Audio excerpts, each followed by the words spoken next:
Good morning to one and all. Today we have discussed about the topic sources.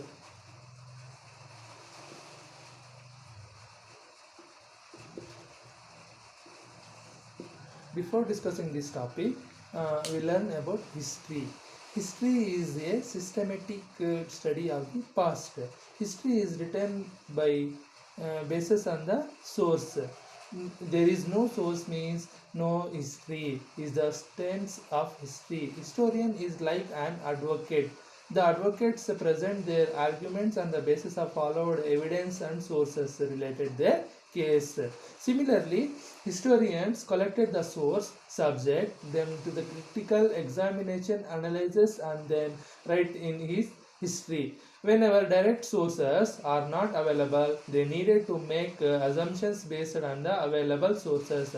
Hence, often an event is analyzed from different perspective by the different historians. The materials needed for the written history are the primary source. These sources can be divided into two parts. First one is literary sources, second one is archaeological sources. First one is literary sources.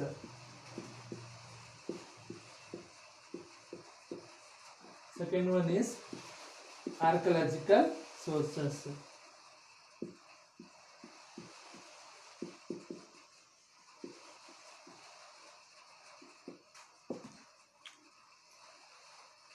Then again literary sources divided into two parts.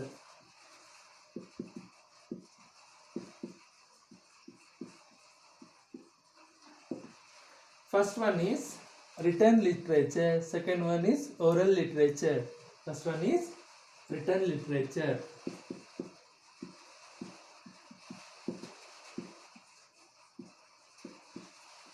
Second one is oral literature.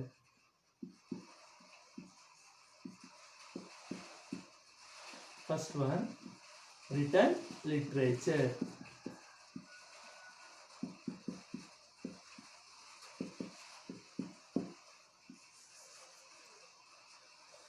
Written literature is the main sources of literary sources. Literary can bring the contemporary social life of the times of the writer alive to us. A literary work portrays the then exciting aspects of the life either directly or indirectly. There are two types of written literary forms. Then again written literature have two parts. First one is native literature.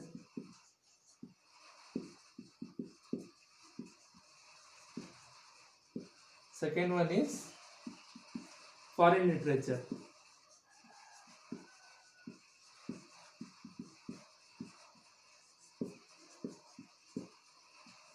First one, native literature. The literature created by Indians in native languages is called as a native literature. Literary works in a Sanskrit, Prakruti, Kannada, Telugu, Tamil, Hindi, Marathi, Kashmiri, Gujarati, Oriya, and in many others native languages are the sources. Examples: Kautilya's Arthashastra, King Hala's Gatha Saptasati, then Vishakadatta's Mudra Rakshasa, then Kalhana's Rajatarangini, then Banabhatta's Harshacharita, then Chandabardai's Prithviraj Raso, then Pampa's Vikramarjuna Vijayam, etc. etc. These all are including in native literature. Then second one is foreign literature.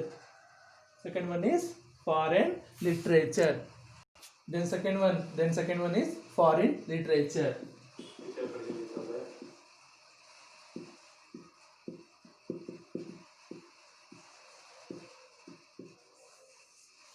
Foreign literature is nothing but many foreigners who visited Indian as travelers, ambassadors, businessmen, officials, and mecenates have recorded their observation and expressions, their works. These works are considered as a foreign literature. For example, Megasthenes Indica, Fahian's Gokhoki, Huansang, Siyuki, Tolmas Geography. These all are the including in foreigner literature. Then next second one is oral literature.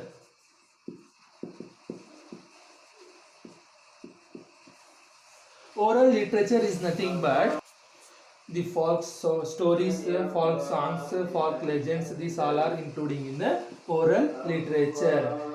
Then now we discuss these all are the written literature. In this class, we learn about sources. Sources is nothing but, first of all, before discussing sources, first we learn history. History is nothing. History is a systematic study of the past. History is written on the basis of sources. Without sources, no history. Okay, no history. Then next class, we learn about archaeological sources. Thank you.